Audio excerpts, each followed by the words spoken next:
Okay, we're starting now the third shir on Siman Daled, the final shir on Siman Daled. I am not going to go through Shulchan Aruch. I'm going to go through, I'll point out to you the tshuvas that are important to know. I gave you them all to you in the fat booklet, and you will review them later. Obviously, I'm not going to be able to go through this 100 pages right now, but just to understand the mahalach of how to look at cases and how to approach a case that comes your way and how to deal with it and figure out a solution. There is a series of tshuvas from Tzemach Tzedek regarding a certain case. The tshuvas are Siman Yud Gimel, Siman Yud Daled, and the Eliezer. In between Siman Yud Gimel and Siman Yud Daled, there is a tshuva from the Sheiris Yehuda. It's not in your book, it's not in that order, but there's a tshuva from the Sheiris Yehuda, which is Siman Tesvav, and so it means it's Yud Gimel in the Tzemach Tzedek, then Tesvav in the Sheiris Yehuda, then Yud Daled in the Tzemach Tzedek, which is a response to the Sheiris Yehuda, and then in Chelek Gimel of Even Eliezer, Tshuva Siman Shin Chof Zayin is the conclusion, is a paragraph. It's called the Hashmata Misoif Siman Yud Daled. That's the last thing it's missing from the end of Siman Yud Daled that's relevant. I'm going to start with that because I think that's the basic understanding, introduction to the concept of mamzeres. To understand what it is, I did mention it in the past, so I want to go through it now quickly. It's a few lines. The story over there was that the story in the Tzemach Tzedek was a woman was fooled and thought that the person was dark at night, and she was with somebody who she thought was her husband, and later she thought something was fishy, and she woke up her husband and she says, "Were you the one that was with me last night?" And he said, "No." So she said, she then went to the other guy who was in the house, and there was like one of these inns or something and traveling, and she asked him, "Is that you?" And he said no, and he refuses to admit it. And then afterwards, after people pressured him, he said, yeah, the woman is saying that it was you. He said it was you, and the question was whether she's mutter to her husband or not. That was yeah. And the question was, what's going to be a din of the kids if she became pregnant from him? And the question over there was, if he believes her, if he doesn't believe her. That's something that you're going to come across later in Shulchan Aruch. If you saw it before, you're going to see it again. If he believes her or not. So here, the Tzemach Tzedek towards the end says, "Really, if I would have worried, I would have said that over here the issue of Maimon is completely irrelevant. Why? Mishum deroinu shehatoira loyholcho bazeh basar yedias ha'emes." When it comes to dinim of mamzeres, we see that the Torah does not go based on what we know as truth. Why? Kevan shetira safek mamzer. Because the Torah, the only thing that safek deraisa usually were machmer. Safek mamzer, the Torah says that it's mutter. Only midrabanan safek mamzer is aser. Sacharai that mideraisa safek mamzer is mutter. We're not following Yedias ha'emes. Right? He says, Vevada, if it was a safek shakul to one side or to the other, if it was a real safek, we should have said that we should go basar Yedias ha'emes. Just like every safek deraisa.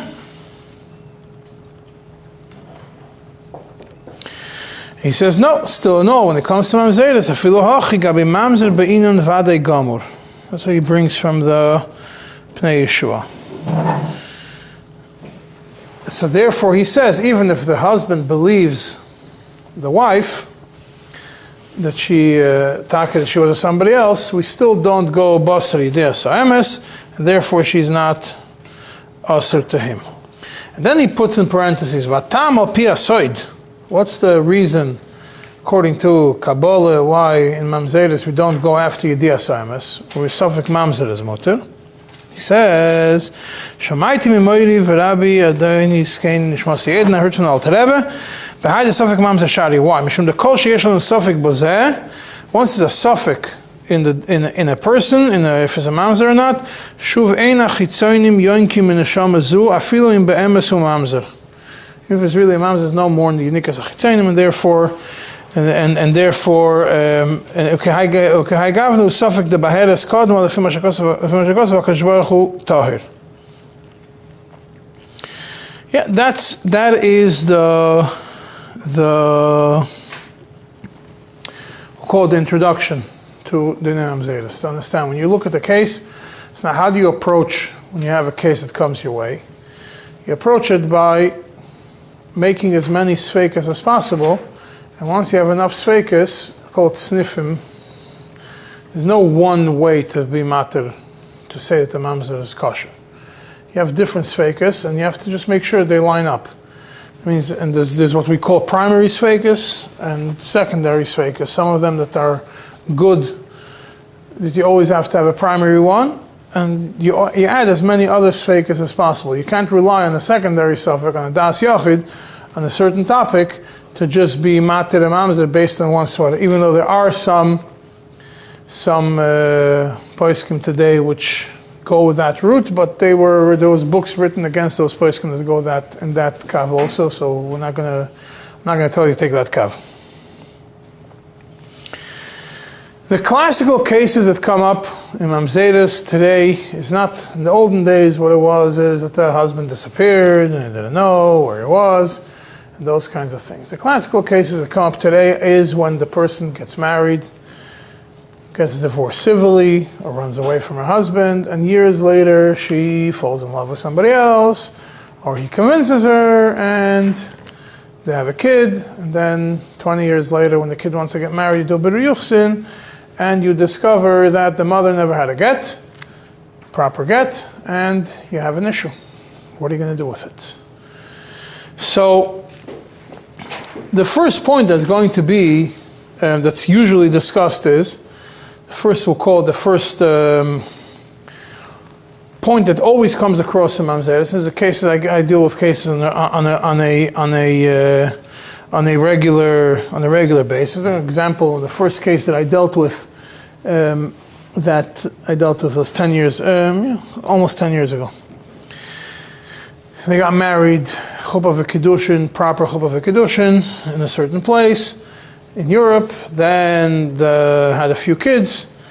Then the husband was violent, and the one time the husband threatened the wife, and she picked up and she ran away, and she left. She moved to America, and over there was somebody who was helping people who were in troubled marriages, and they became very, very friendly. And she had a kid from him. And they lived in a place which doesn't have a lot of from a yidden and everything. These are all details which are important to know. Each one of these details is important to know. First, how the chuppah was, where they lived. Does anybody know that they were living together? If you live in a place that's only yidden, if you live in a place that there's also goyim, all these questions come up when it comes to dealing with the case. But the first question that you have is, a woman comes. How do we know this? Why do we even have a suffix on this kid? Because you have a woman that comes and says, I left my husband in 1990, let's say, throw a number, 1990. In 1994, this boy was born, and the father of the boy is Pliny ben Pliny. I was living with him. The first question that comes to mind, the first question you have to ask is a halachic question. Why do you think that you believe her? Since when is a woman believed to say who the father of the kid is when it comes to make to create a problem for the kid? Right? We learned in Sim Dalad, and I think it's Siftas Vav, that if there's a woman that Eshasish, that there was a koil, or even Meranim Achareo, that her kids are kosher. Why? Because we say Rev Bilis Acharabal, but if she's Prutza B'Yoser, we say that we are choishish to her children. but she is ne'emenes, even by prutza b'yosef, she's trusted to say, and the Chelkas Mechagik points out right away, she's trusted in every scenario, even prutza b'yosef, to say that her kids are kosher.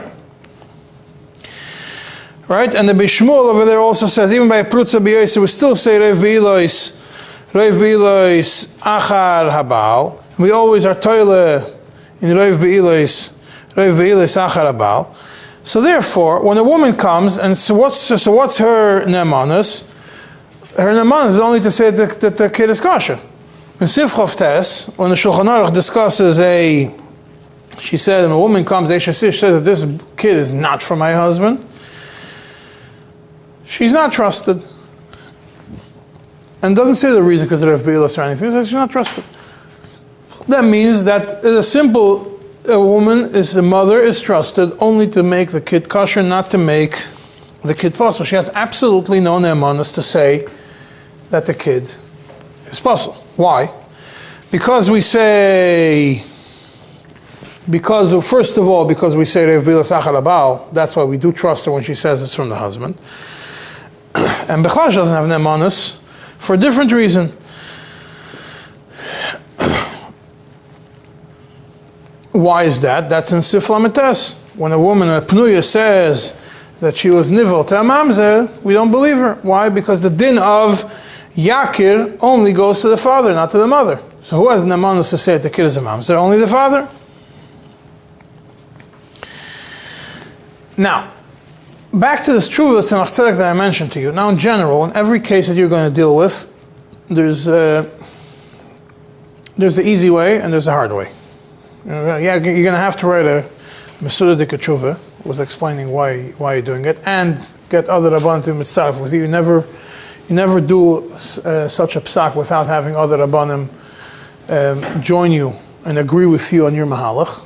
And you send it to other Rabbanim. Even after doing it for 40 years, you should still do this. First of all, because it's always good to have somebody else review and double check what you do. It's a chain. If you do something wrong, at least the punishment will be shared between more people. You're not going to get as much for what you did. This is a Gemara. Rav Ashi when he used to paskin on meat, he used to collect all the butchers in town and all the shachtim in town and have a discussion with them. The reason is the Gehenna is colder when you have less people, when you have more people that are doing it with you. Anyway, say this true. It's a Tzemach Tzedek over there says the reason why this woman he gives a whole list of svaras why the woman is not trusted. And one of the things that he says, one of the sniffing that Tzemach Tzedek over there brings, is that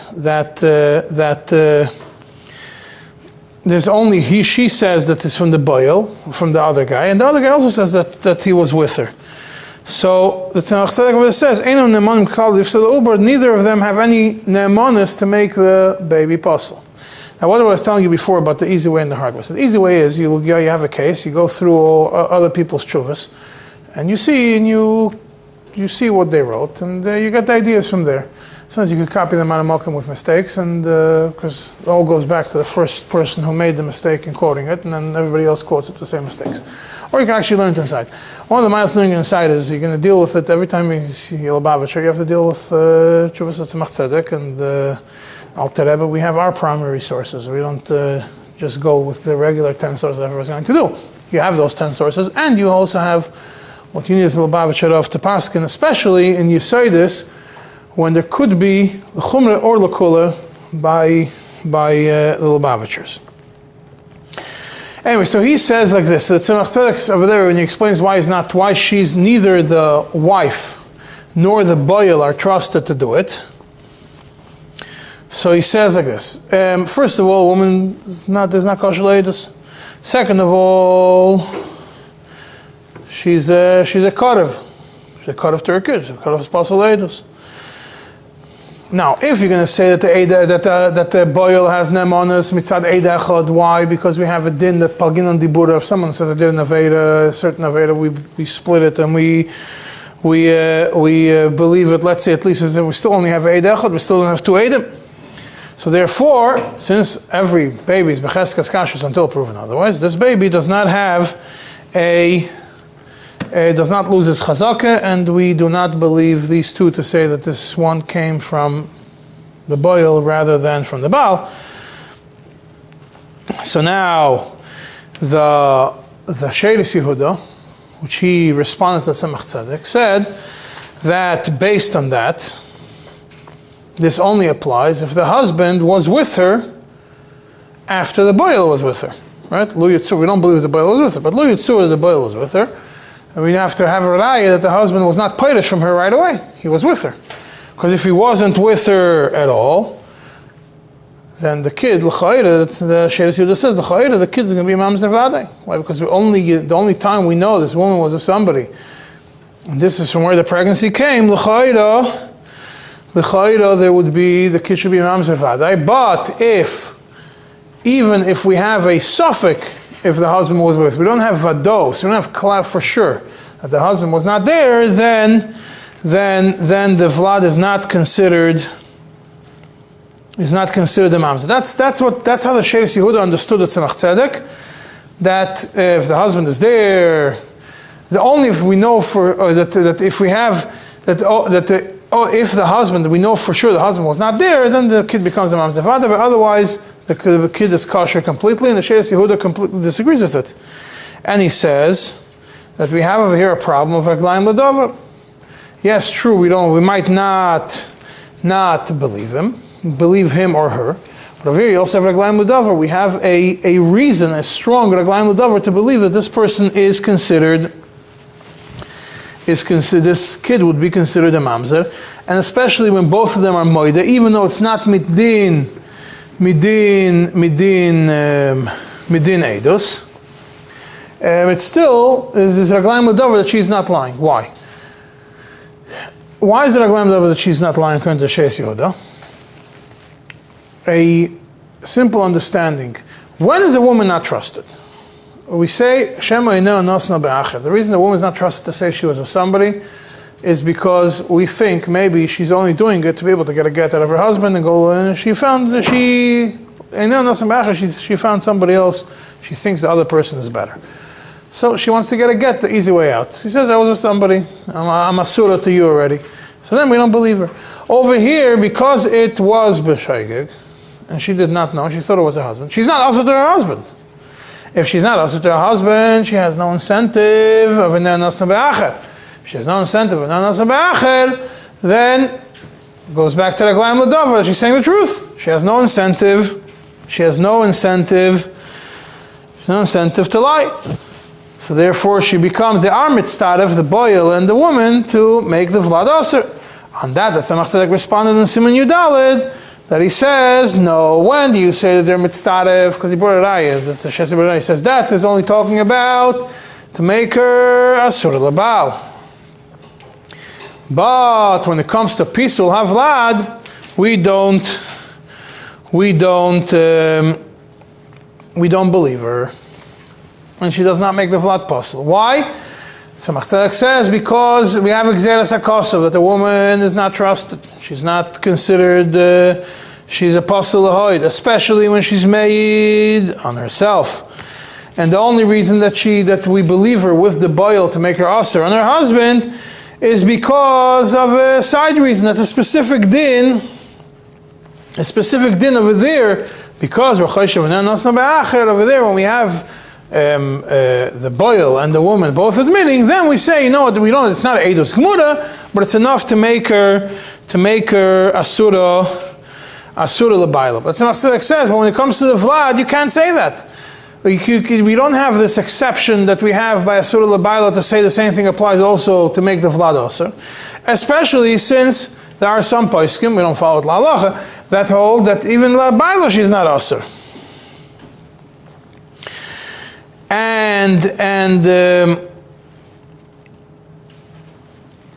And therefore, and that is when it comes the conclusion of the tshuva, which I pointed out to you in סימן Chav Zayin, that Tzemach Tzedek says, Bichlal, even if he believes her, we don't, when it comes to Mamzeres, we don't go basar yediyah so'emes. So the woman is, Maskana from Tzemach Tzedek is very clear, the woman is completely not trusted to, even when the boil is moided, that's from him, the woman is not trusted to say that the kid came from somebody.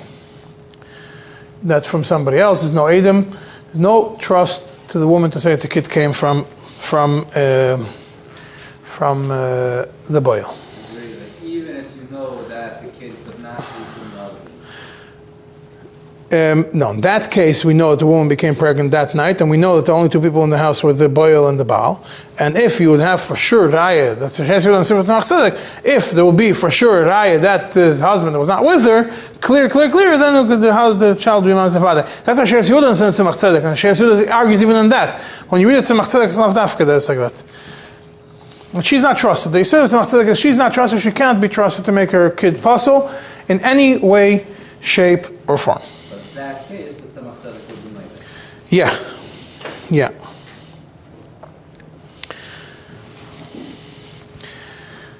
Then we have a tshuva from Akiva Eiger, which is also in your book, Sim and Tzadik Tes, that a woman that her husband left town right after Pesach, and 7-8 weeks later, she stopped having periods. She became pregnant. Somehow, it doesn't say she became pregnant, she stopped having periods, and in Purim she had a baby. And there is Eidim that there was somebody fooling around over there. There's no clear Eidus what happened. And the supposed boil, is not moided that he did anything wrong. He says, yes, I acted inappropriately, but the baby is not for me. And the Noida Behuda says, even if you would have Eidim that Eidei Tuma, Mamash, you still would not be able to believe that the boil was with this woman. Forget about here. In this case, you don't have any Eidim. There's no Yud Beis Chodashim over here. There's less. Right, yeah. We're after Pesach. Yeah. And he says why? He says very simple. Over here, when it comes to Mamzeres, it's Dinei Nefashos. Right? So, What? if this woman was a somebody Birtzaina, it's Dinei Nefashos. She get in time of the Beis Hamikdash, she would get killed. Right? Bechlal, we don't consider it Dinei Nefashos, but it is Dinei Nefashos in the we'll call it in the way we talk, because it's not in the Mamonis. It's dealing with a person's life. Make him a mamzer, make him not a mamzer. So it's nefashos, but not the din nefashos the same way as a din nefashos. So it says, therefore, yichkira drisha. More than that, being that the two is chakira udrisha, din nefashos, and we don't have that. And we have over here the two eidim, and the two eidim come and they say that the person is this person. Even if there was eidei tuma and they would say it, they would have to be made b'fnei baldin. Whoever learned the Chassidus knows you're not mekabel eider shel b'fnei baldin, and therefore, who would have to be here? The husband and the wife, the real husband and the wife, and they're not here. Well, the wife is here, but they're not. We're not being mekabel eider in front of them. And even if one of them would say that they're not interested in being mekabel eidos, we can't be mekabel eidos from these people. So the question is, you're already mekabel eidos. What are you going to do? So he says. In such a scenario, he says not only that the baby is kosher, but even to make it asur l'bayla, it's not enough. And right afterwards, in the same tshuva of the Rabbi Akiva Eiger, Siman Tzadik Tes, the next tshuva is Siman Kuf. Siman Kuf is not Rabbi Akiva Eiger, is a tshuva. Beis Meir disagrees on Rabbi Akiva Eiger, and he says that you went too far. I am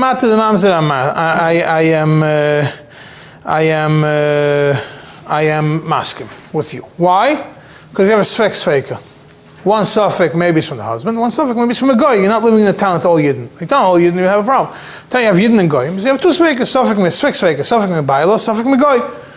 So therefore, the vlad is kosher. But you want to say she's mutter l'bailo, that's too much. Then I'm not ready to do that. And the Beis Meir says that what the Shulchan Aruch says that in the Irshe that prutza b'yoyser v'choyshin le'ilodeo is only, he explains it must be only in the city which is Kulam Yisraelim, because if it's not in the city which is Kulam Yisraelim, you always have a svek sveika, safek mibayla, safek migoy, up to 12 months obviously, but safek mibayla, safek migoy. So then Rav is for sure kosher. He disagrees with him. So that Rabbi Akiva Eiger responded to him. It's also printed in the same next Siman Kuf Aleph. Rabbi Akiva Eiger responds to him. and he tells him that because every city today has a majority of goyim, almost every city, at least when they were dealing in Europe. So therefore, it's for sure sfek sveka and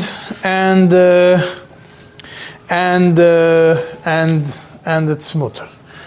But that's a siman kufav to the Beis Meir. Ah? Yeah, but Kiveg is matter the Bailo. But it's not what I'm saying, because the argument of the Beis Meir was about that. Siman kufav in Rabbi Kiva Eger, which is, I also printed, I'm almost sure I hope I printed it for you. Kuv Gimel, Kuv Daled, printed all of them for you. Kufav. It was to his Yedidi Sheir Basari, Rav Zavel Eger.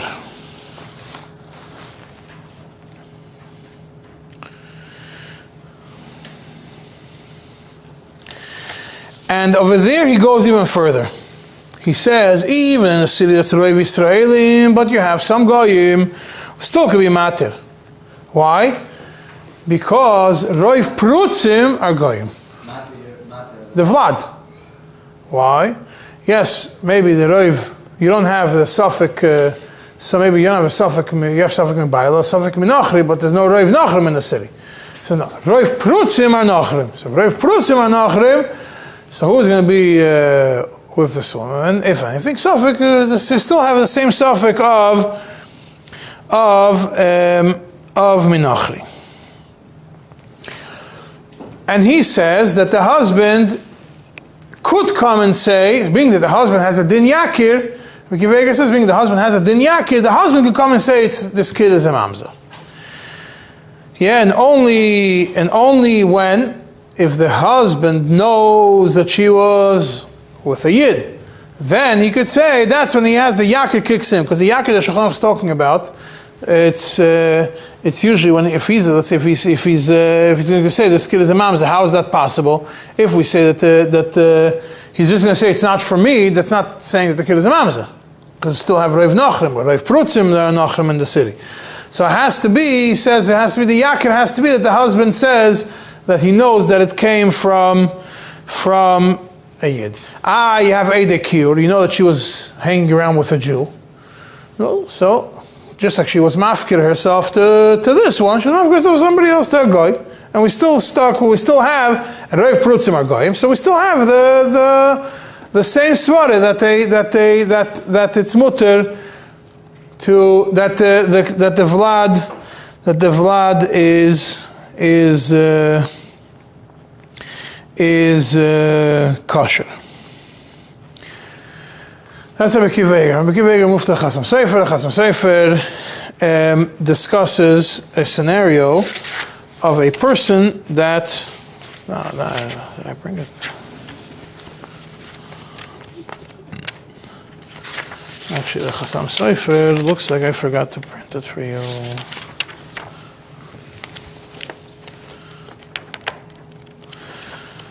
Yeah, looks like I forgot to print the Chasam Sofer. The Chasam Sofer says in Chelik Aleph Siman Beis, a person that the doctors say that he's unable to give birth because something happened. He had a injury to his gid, and then he died sometime later, and his wife gave birth a short while after he died, and they wanted to make the kid a mamzer. Why? Because the doctors say that he was unable to give birth. Nishnodem, the Chaver Kadisha also said that when they took care of him, he was also injured. Didn't look like he would be able to give birth. Chasam Sofer says we don't believe the doctor and we don't believe the Chaver Kadisha. Why? Even if it was taka true, that the Chaver Kadisha saw it that way and the doctor saw it that way, in between when the doctor saw it and the Chaver Kadisha saw it, could have gotten better, made his wife pregnant, and then gotten worse again. And therefore, the kid is still kosher. He says, everybody, he says, his lashon is over there, Mevur v'yadua lechol me'ayin b'miktsas b'tur v'shulchan aruch. Anybody who just gives a glance at the Tur and Shulchan Aruch knows that a isha is mezana, even she's prutza b'yoyser, her kids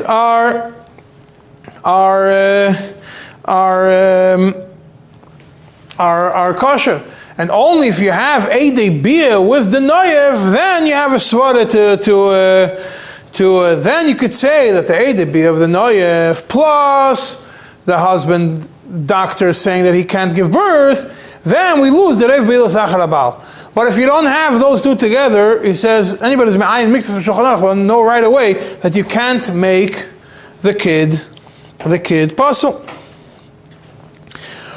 This same thing is also, so that's what he says we don't believe. He says we don't have to be,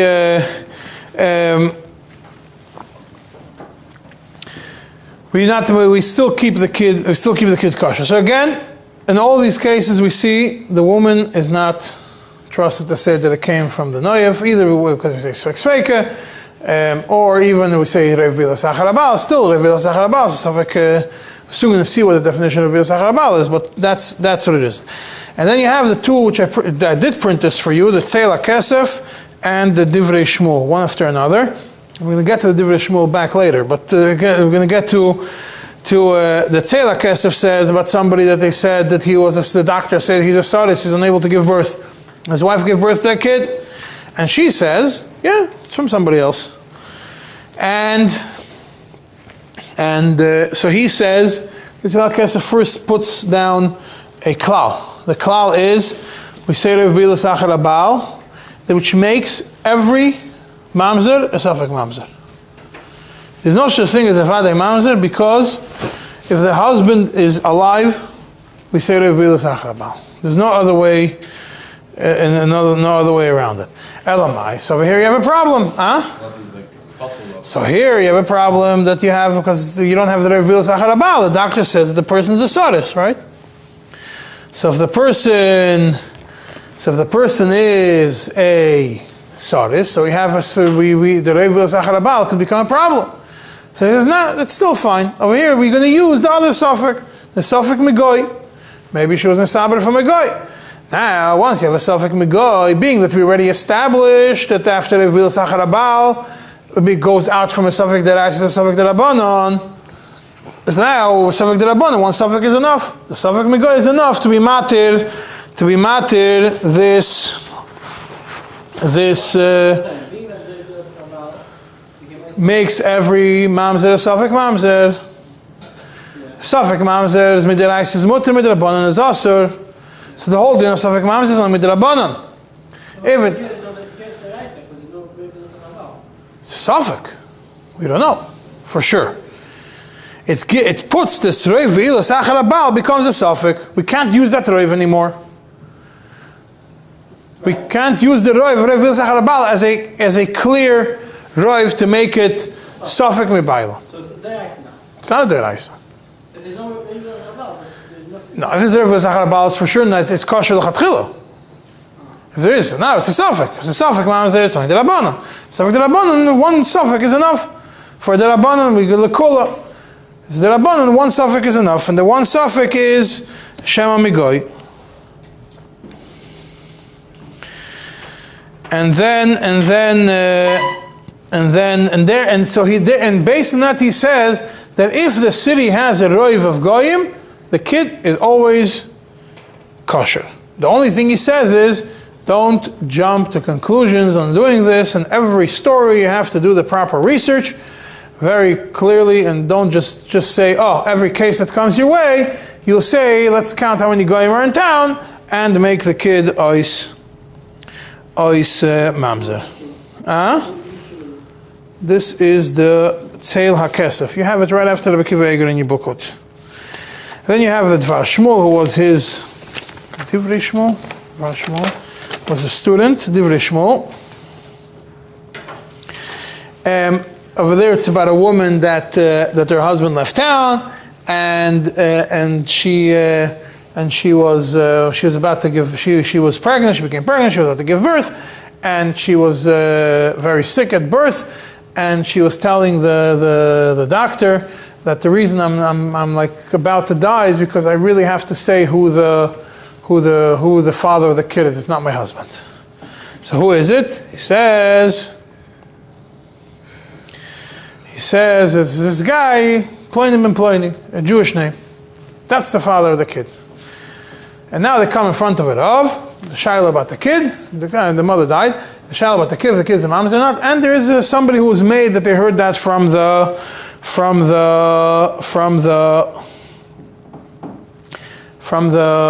woman. So he said, Not from the No, from a woman who heard it from the mother. So he says that he goes into a whole discussion when's a woman trusted to say that it's from a guy. Yeah, because he says really we should rely on every case, like we said, like the tzela kesef, that every time we're going to say safek megoy, everything should be clear. So he says no. It's not enough to always say Safek Megoy. At least we have to ask. Well, here, Safek Megoy is when we don't ask her. But if we asked her and she said it's the name of a Jew, how can you say Safek Megoy? He says still it's not enough. He says being that she has no ne'emanos, so that is a Safek Megoy, and therefore he says, if you're able to be metzaref another suffix, another reason to be matir in this case, then you could be matir the vlad l'chatchila even midirabana.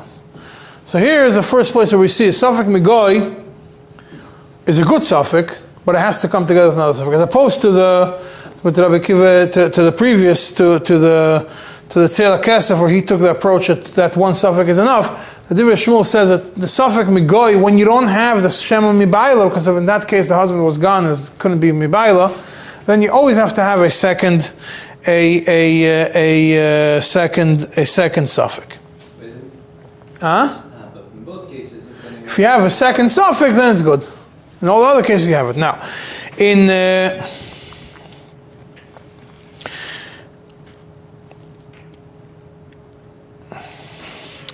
yes, so that is when so this is regarding the ne'emanos of the woman.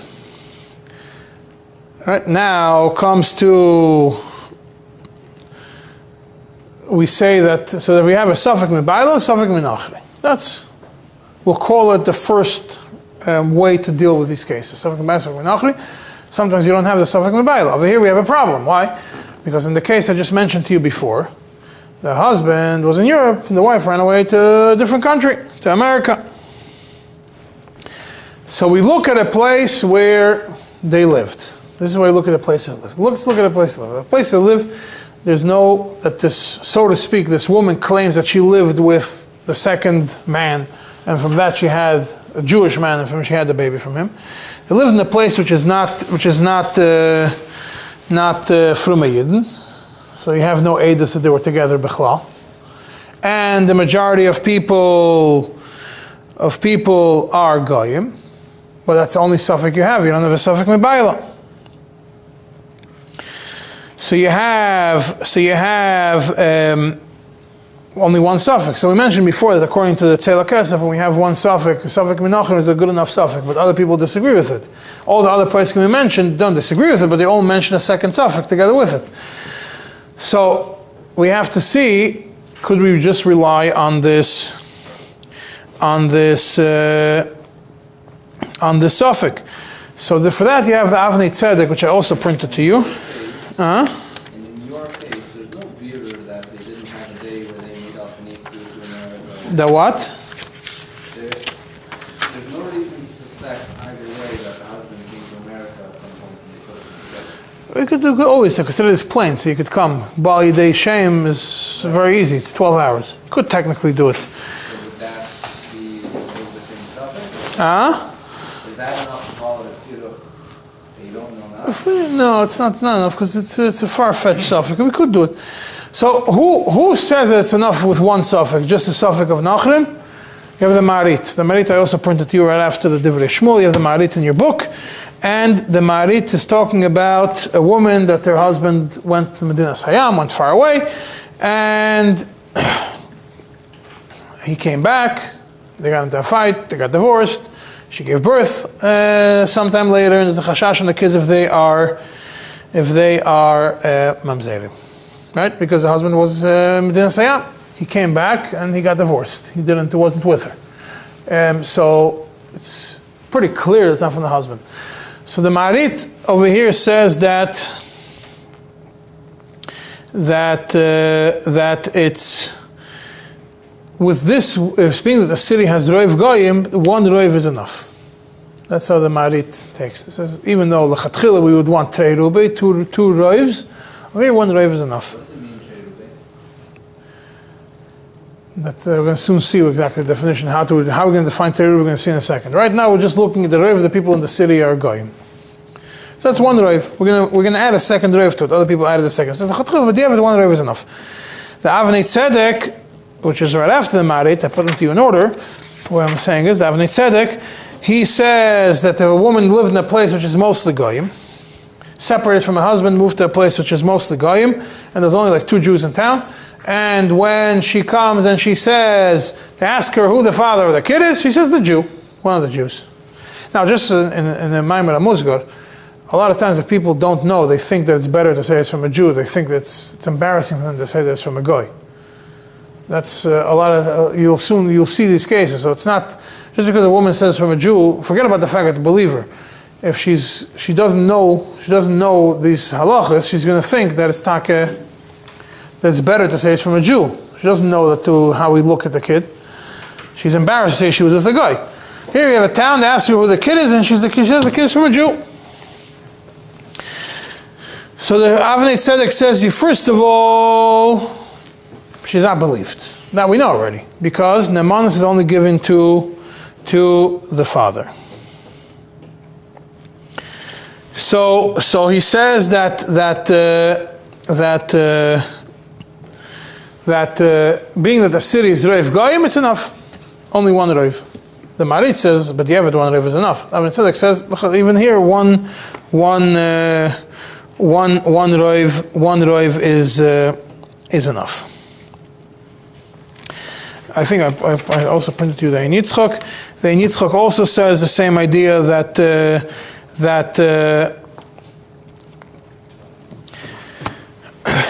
he says that you could rely on the suffix that it came from a goy. It's also you could rely on that suffix. Right, so what is you want to know what trei rubi is, yeah? Because we mentioned that if you have one roiv, it's not enough. It becomes a suffix. Maybe it's a suffix mamzer. That it should be at least mutter according to the Marit. You could understand the Marit to say it. He becomes a suffix mamzer maybe, and he's not fully kosher when you have only one roiv and not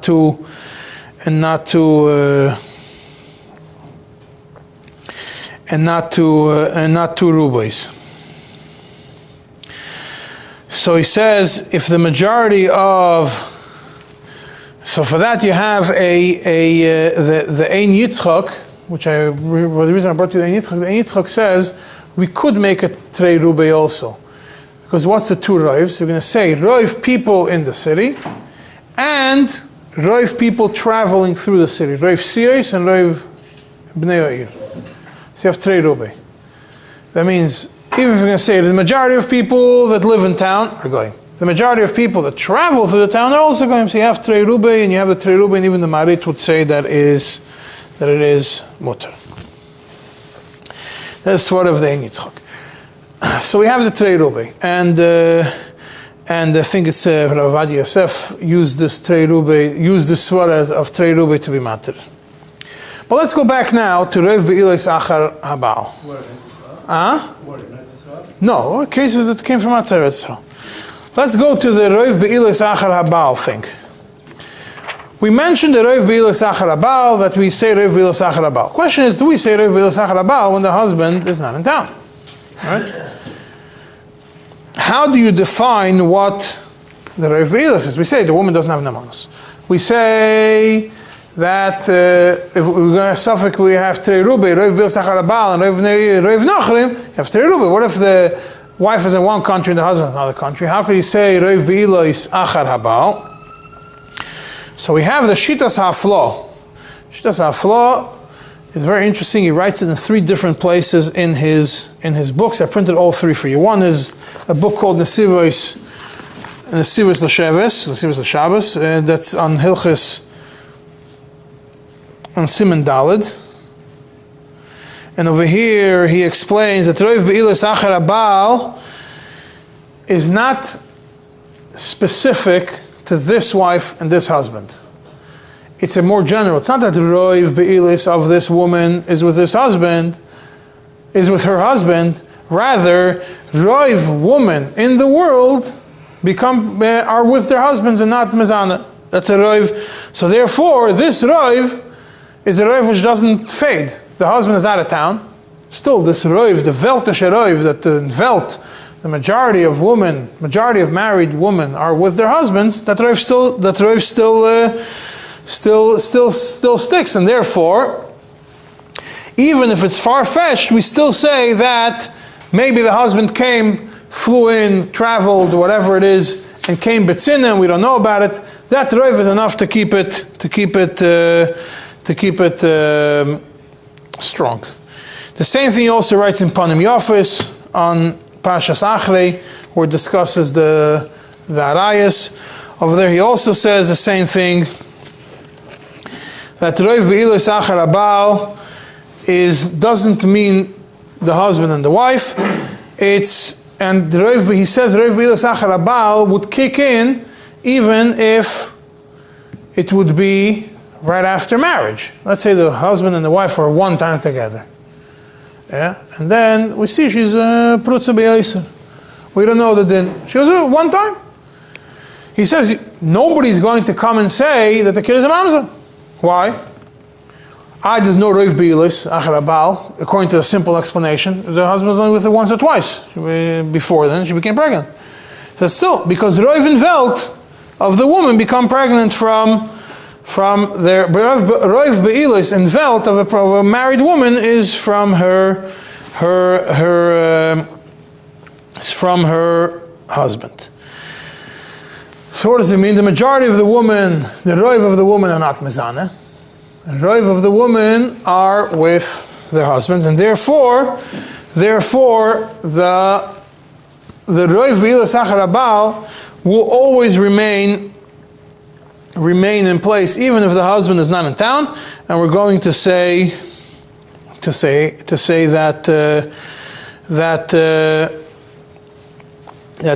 this maybe the husband came from out of town, and she was makpet to misaber only from her husband based on it. But what happens if she lives with the boil? So that's already. How can you say still roiv be'ilas achar habal? Let's say we have rayas that she lived with a boil, not in the case that I mentioned, because over there they lived in a place with no freedom. But let's say that we have edus that she lived with somebody else. Do we still say roiv be'ilas achar habal? This explanation. So the same hafla in his Shalos Tshuvas Givas Pinchas, which is the second to last thing in the booklet that I gave you. He says.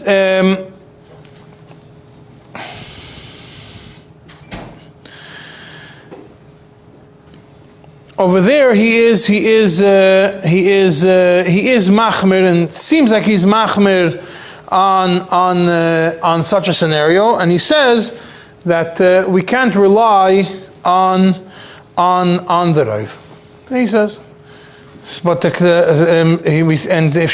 unless she says that it's from somebody else, that means if she is living with somebody and she says that it's from that person, then you're not going to go and say roiv be'ilas achar habal, unless because she's already living with somebody else. You're not going to say roiv nachrim. Now maybe you could say roiv nachrim, but if she just says it's not from my husband, and she does not say that it's from the guy she's living with, we still have the roiv. But very important thing, the tshuva, you look at it like this, you say that's a big problem. You're forgetting one crucial point. The Givas Pinchas is talking about when she was a pnuya, not a eshes ish. So when she's not, that's how it was explained in I forgot who I don't remember who explained it. It's talking about by eshes ish, she still has the same. By eshes ish, we have two things. We have the roiv noshim are not mezana under the husbands, and we have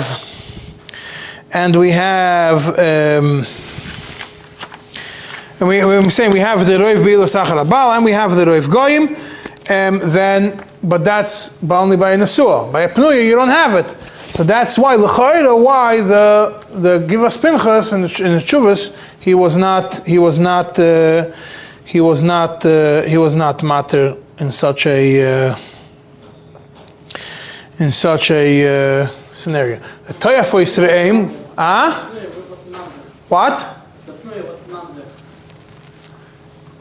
No, question is if she says that it came from a specific person to make him usher.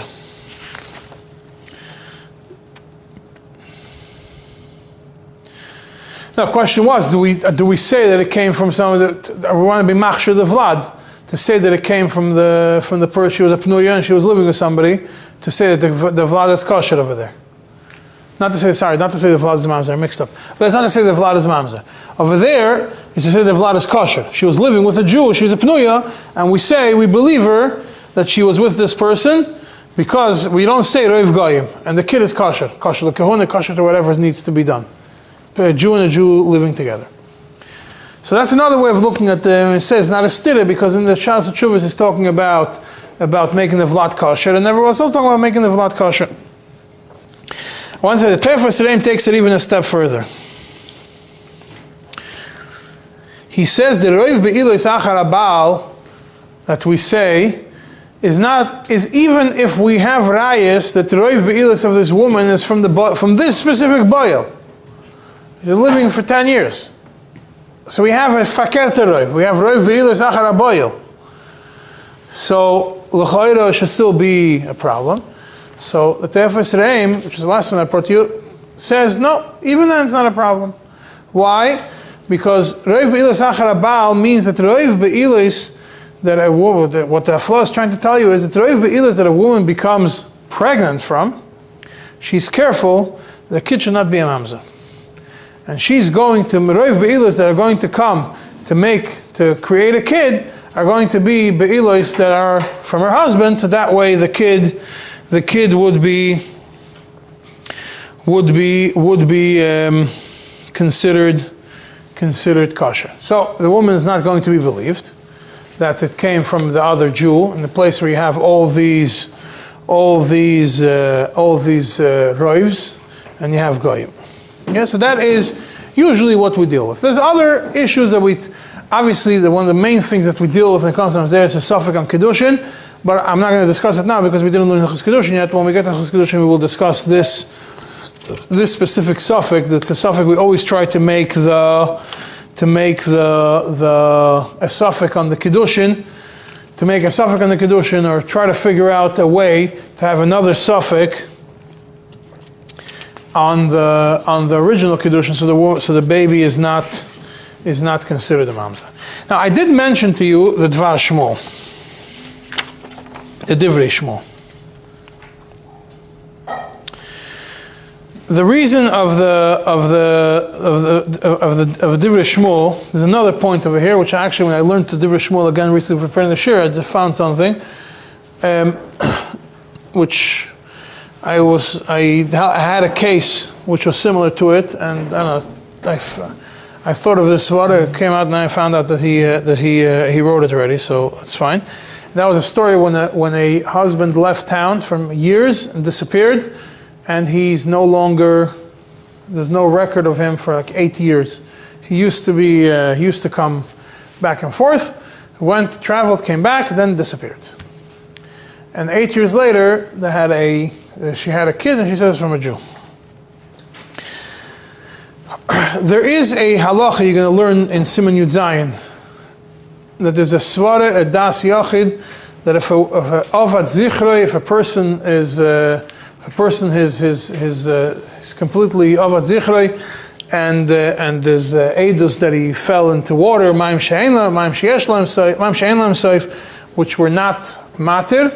There's a shittas Rabbi Eliezer meverdun that we are matir this. We are matir this person. We're matir because of avad zichri. Shita avad zichri. The Mechaber says he put in chayrim anybody who's matir a woman based on avad zichri. Yeah, matir Beis Yosef. Chayrim, or basically. He's saying together with soif, and he says avad zichro is enough. Yeah, makes it completely awesome. The Chasam Sofer says that this idea of avad zichro, maybe we could use it in the case when he says Chasam Sofer is in a bunch of places that being that people send if you have eidos that a person drowned, for example, but what does avad zichro? He says if it's a year or 2 years or 3 years, different shuvas of the Chasam Sofer, many shuvas of the Chasam Sofer on this topic. He says because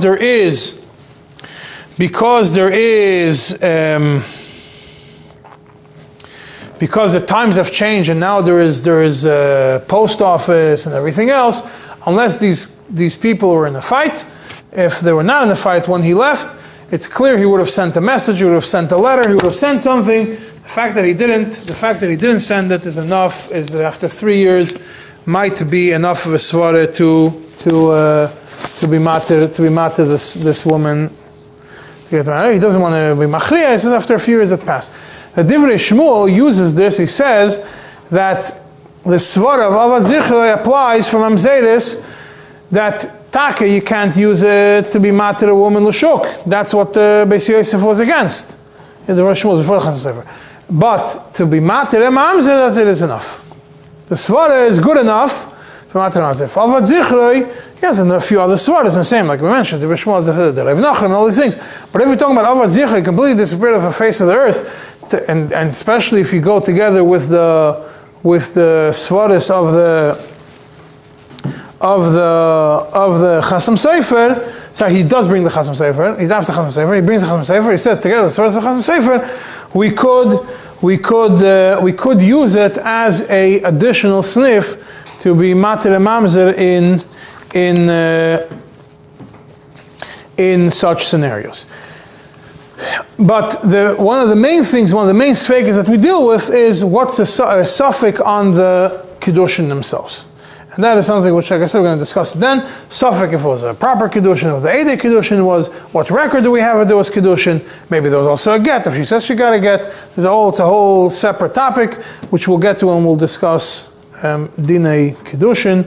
And next year is going to be, Mitzvah Hashem, on beginning of Siman Hey, Tzuadaka.